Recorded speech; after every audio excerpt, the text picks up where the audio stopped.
მოგესალმებით. ჩვენი დღევანდელი ინტერვიუს გმირი არის გოგონა, რომელიც იმყოფება ემიგრაციაში, კერძოდ საფრანგეთში და 25 წელია ეძებს ბიოლოგიურ დედასა და ოჯახს. ის დატესტილია ანცესტრის დნმ ტესტით და მალე დაიტესტება ჰერიტეიჯითაც. მისი დაბადების თარიღი აღზრდელი დედის გადმოცემით შეცვლილი არ არის. ის იყო 13 წლის, როდესაც სკოლაში თანაკლასელმა წამოაძახა ნაშვილები ხარო.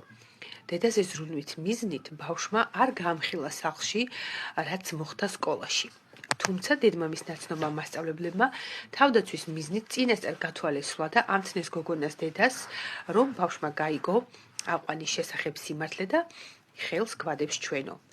აღზრდელიც გარკვევის გარეშე მიუბრუნდა შვილს და საშინლად გამოლანძღა ბავშვი.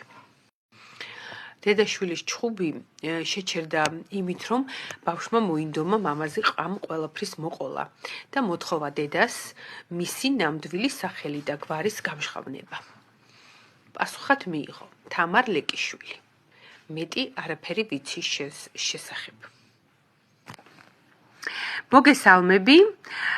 მოკლედ შენი ძირითადი სათქმელი გადმოვეცი.